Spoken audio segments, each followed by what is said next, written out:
부활, 죽은 자의 부활이라는 제목으로 하나님 말씀 전하겠습니다.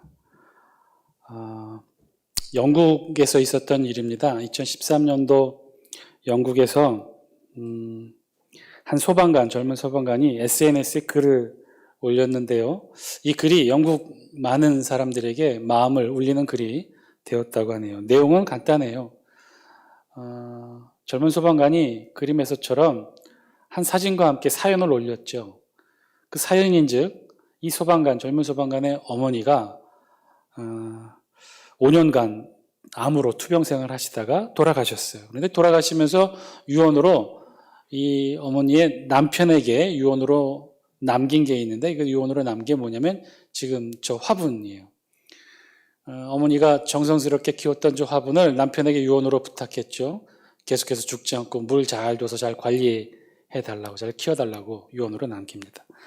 아버지는 이 아내의 유언에 따라서 식물을 잘 그동안 관리는 안 했지만 그래도 부인의 유언이니까 꾸준히 매일같이 물을 주며 잘 키웠답니다.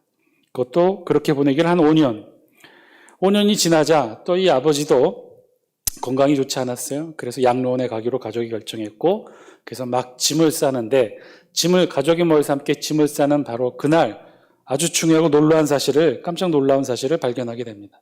다름 아닌 아버지가 몇 년간 어머니의 유언을 따라 정성스럽게 키웠던 그 화분의 식물이 알고 보니 장식용 플라스틱 식물이었다는 거예요. 가짜 식물이었던 거죠. 아버지는 가짜 식물인지도 모르고 수년간, 5년 동안 계속해서 매일같이 정성스럽게 먼저 죽은 부인을 생각하며 물을 주었던 거예요. 젊은 소방관 글을 썼던 이 아들 안토니아는 발견 당시를 회상하며 이렇게 기록했어요. 화분의 정체를 발견한 후 가족 모두가 정말이지 5분 넘게 웃게 되었답니다. 그러면서 평소에도 유머가 넘치셨던 어머니를 생각하며 하늘에서 5년 넘게 진지하게 가짜 식물에 물을 주었을 아버지를 보시면서 어머니도 매일매일 웃고 계셨겠지요. 평소에도 유머를 좋아하셨던 어머니가 5년간 암투병 중에서도, 그리고 마지막에 자신이 먼저 죽고 이 땅에 남겨지게 될 가족과 남편을 생각하며 마지막으로 남긴 유언은 유머였던 거예요. 언젠가는 알게 될 일이겠죠. 플라스틱 식물에게 물을 주고 있었다는 사실을 알고는 얼마나 웃게 되었을까. 어머니는 사실 그 생각을 하면서 남겨진 가족에게 웃음을 선물했던 것이죠. 그리고 그 웃음을 발견한 가족들 모두 지나간 5년을 또 되돌아보며 웃었던 거예요. 그 5년 동안 하늘에서 이 아버지가 이 가짜 식물에 물을 주었을 때마다 그것을 보고 하늘에서 웃고 계셨을 어머니를 한 번 더 떠올리게 되었던 거죠. 우리 동양도 많이 좀 바뀌었지만 서양은 사실 죽음에 대해서 조금은 여유 있고 조금은 웃음이 함께 있는 이런 장례 문화가 잘 정착이 된 것 같아요. 죽음에 대해서 조금 친숙하게 여겨지는 그들의 문화와 성향이 있기도 하겠죠. 죽음이라는 것이 기독교적 사상에 의하면 죽음이 끝이 아니고 죽음 저 너머에 또 다른 영생의 삶이 기다리고 있으니까 죽음을 영원한 이별이라고 보지 않았던 거죠. 죽음에 대해서 그래서 친숙하고 조금은 여유롭게 생각하는 문화가 있는 것이 사실인 것 같습니다. 그러면 우리는 어떤가요? 우리는 죽음에 대해 어떻게 생각하고 있을까요? 우리도 사실은 그렇게 죽음, 서양 문화 같지는 않지만 그래도 나름 친숙하고 익숙한 편이죠. 왜냐하면 우리가 직접적으로 죽음을 경험하지는 않았지만 우리의 가족과 이웃들을 통해서 우리도 사실은 간접적으로 죽음에 대해서 늘 경험하게 되죠. 그래서 우리도 그렇게 낯선 것은 아닌데, 그런데 한 걸음 더 나아가서 죽음과 부활에 대해서 생각해 볼 때 우리는 어떻게 생각하고 있을까? 죽음은 우리가 많이 경험해 봤죠. 부활은 사실 그렇게 익숙하지가 않아요. 한 번도 우리가 경험해 보지 못한 일이기 때문에 굉장히 좀 낯설죠. 그래서 죽음을 믿으십니까? 라고 묻지는 않지만 부활을 믿습니까? 라는 질문을 우리는 하고 받게도 되죠. 여러분 어떠신가요? 여러분 부활을 믿습니까? 죽음은 당연히 우리가 알고 있는 것이고, 여러분 부활은 믿고 계십니까? 아마도 대부분의 기독교인들은 오늘 아멘 하셨던 여러분들처럼 이 부활에 대해 믿는다고 대답할 것입니다. 그런데요, 이 부활도 조금만 한 걸음 더 들어가서 질문한다면 조금 양상이 달라져요. 예를 들면 대부분의 기독교인들이 믿고 있는 부활은 아마 예수 그리스도에 대한 부활일 것입니다. 2000년 전 이 땅에 오신 예수님께서 우리의 죄를 짊어지시고 십자가에 죽으시고 그리고 어떻게 되셨어요? 3일 만에 부활하신 그 예수 그리스도의 부활을 이 땅의 모든 그리스도인들은 믿고 확신하죠. 예, 맞습니다. 우리 예수 그리스도의 부활은 우리가 믿고 확신하고 있어요. 그런데 거기까지라는 거예요. 예수 그리스도의 부활이 무엇을 의미하는지, 그리고 예수 그리스도의 부활을 넘어서 나의 부활까지, 그리고 이미 죽은 우리의 신앙의 가족들까지도 부활할 수 있다는 사실에 대해서는 조금 낯설고 그렇게 강하게 믿고 있지는 못하고 있는 것이 사실이죠. 사실 오늘 우리 본문에서도 사실은 이와 같은 주제를, 이와 같은 고민을 다루고 있어요. 초대교회 고린도교회에서도요, 똑같은 고민이 있었다는 것이죠. 우리 다 함께 12절 말씀, 우리 영상을 통해 12절 말씀 함께 읽겠습니다. 시작. 그리스도께서 죽은 자 가운데서 다시 살아나셨다 전파되었거늘 너희 중에서 어떤 이들은 어찌하여 죽은 자 가운데서 부활이 없다 하느냐. 뭐라고요? 고린도교회 성도들이 뭐라고 얘기하고 있다는 거예요? 죽은 자 가운데 부활은 없다는 거예요. 부활은 있을 수 없다는 거예요.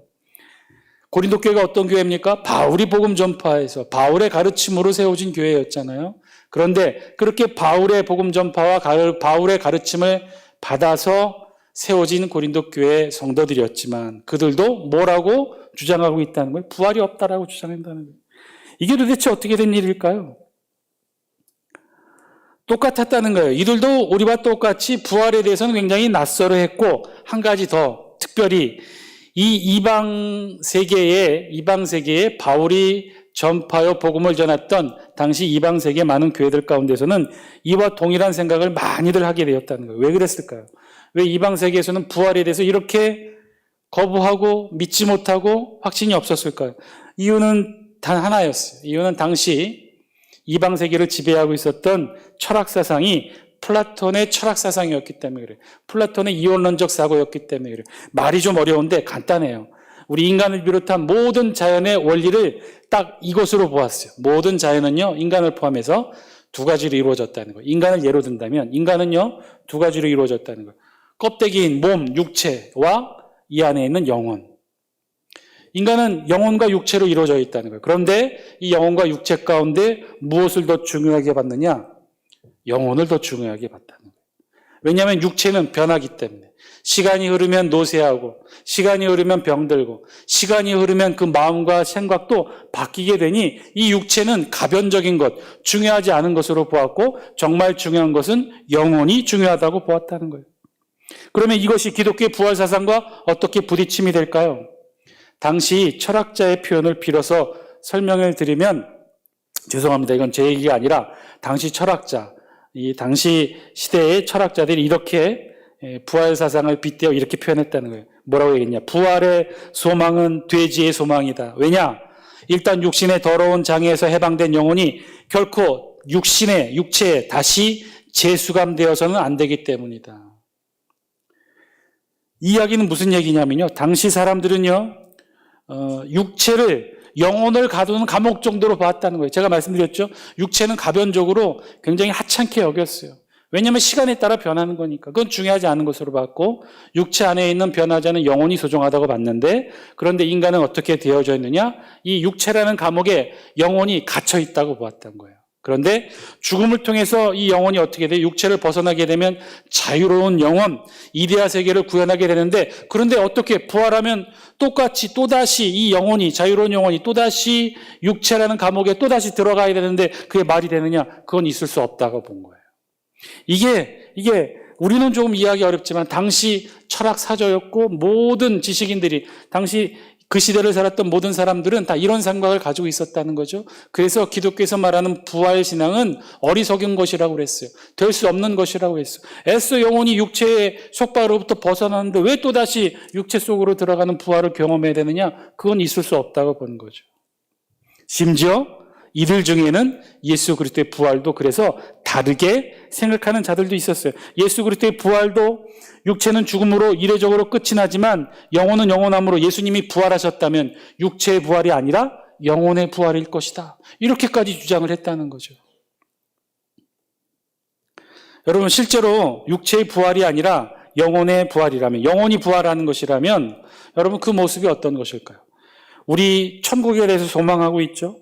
우리 천국 가기를 원하고 있어요. 그런데 천국에 가서 딱 보니까 천국에 가서 보니까 육체의 부활이 아닌 영혼의 부활이에요. 즉 실체가 없는, 형체가 없는 영혼들만 돌아다녀요. 여러분 그게 천국일까요? 그게 과연 기쁨의 장소일까요? 육체가 없이 영혼만 존재하는 그런 영혼들의 삶의 공동체가 과연 천국의 삶일까요? 그 삶이 행복할까요? 이쯤 되면요, 이러한 이 부활에 대한 불편한 진실이 사실은 우리에게도 있다는 거예요. 우리는 어떤 생각을 가지고 있을까요? 우리에게도 이 불편한 진실이 있는데 우리도 그런 생각을 하고 있어요. 우리 복음의 핵심은요, 구원에 있는데 여러분 우리 모두는 다 구원받았죠? 그런데 이 구원은요, 예수 그리스도의 죽으심과 부활 사건 중에서 어디에 더 직접적인 연관이 있을까요? 여러분 구원받게 되었다는 것이 무엇이죠? 구원받게 되었다는 것은 우리가 우리의 죄로 말미암아 죽을 수밖에 안 되는 우리가 죽지 않고 죄의 구원을 얻게 된 사실을 말하고 있죠. 그럼 우리가 죄로 인해 우리가 죽어야 되는데, 우리의 죄로 인해 우리가 죽을 수밖에 없는데 우리가 그 죽음을 면하게 됐어요. 누구 때문에? 예수님 때문에. 예수님이 대신 우리 죄를 위해 대신 죽게 되었던 것이죠. 그게 우리의 구원인 것이죠. 그래요. 우리의 구원은요, 그래서 우리의 복음의 핵심, 구원의 핵심은요, 예수님의 죽으심과 부활 중에 어디에 직접적인 연관이 있냐면 죽으심에 연관이 있어요. 예수님이 십자가에서 우리의 죄를 대신해서 대속적인 죽음을 하셨기 때문에, 죽음을 지셨기 때문에 우리가 구원받게 된 거예요. 우리가 죽지 않게 된 거예요. 이것이 우리의 구원이에요. 그렇다는 거죠. 우리의 구원과 직접적인 연관이 있는 것은 예수님의 죽음이지, 우리를 대신해 죽으신 예수님의 대속적인 죽음이지 예수님의 부활은 아니라는 것이죠. 그래서 부활에 대해 이렇게 생각하게 된다는 거예요. 예수님의 부활은 지금의 나의 구원과는 그래서 크게 상관이 없다. 왜냐하면 내가 구원받는 것은 예수님이 십자가에서 나의 죄를 위해 대속적인 죽음으로 해결되었기 때문에 죽음 이후에 예수님이 부활되셨는지 어쩌는지 그건 나의 구원과는 직접적인 관련이 없다라고, 나의 구원의 실효성에는 관련이 없다라고 생각하게 된다는 것이에요. 한 걸음 더 나아가 나 자신도 믿기 힘들고 누군가 다른 이에게 전도하고 선교하는데 그 어려운 예수님의 부활의 문제에 우리가 굳이 그렇게 매어 달릴 필요가 있을까? 예수님이 우리를 위해 죽으셨고 그래서 우리가 죽지 않고 살게 된 것, 그것만 우리가 구원의 확신을 붙들면 되지 예수님이 그 죽고 난 이후에 부활되신 것에 대해서는 관심이 없다는 거예요. 이러니 우리의 부활 또한 그 누구도 관심하지 않게 된다는 것이죠. 우리가 예수님이 대신해서 죽어주셔서 우리가 구원을 이루었는데 예수님의 부활이 우리에게 꼭 필요한 것일까? 이렇게 우리의 부활은요, 불편한 진실이 사실은 없지 않아 있다는 거예요. 여러분 어떻게 생각하셔요? 나의 구원을 이루기 위해서는 예수님의 부활이 꼭 필요하다고 생각하십니까? 아니면 부활까지는 사실 필요 없고 예수님의 죽으심만이 나의 구원을 이루는 부분이라고 생각하십니까? 이쯤 되면 여러분 고민되시죠? 초대교회 대부분의 신앙의 선배들도 그러했다는 거예요. 이방인 출신들 그리스도인들도 그랬고 유대인 출신 그리스도인들도 그러했다는 거예요. 초대교회 성도들도 그러했고 지금의 우리도 사실은 이 부활 문제에 대해서 불편해요. 그런데 바울은요, 오늘 그 문제에 대해서 집중적으로 설명하고 있어요. 잘못됐다는 것이죠. 13절 말씀입니다. 우리 영상을 통해 함께 했습니다. 시작. 만일 죽은 자의 부활이 없으면 그리스도도 다시 살아나지 못하였으리라.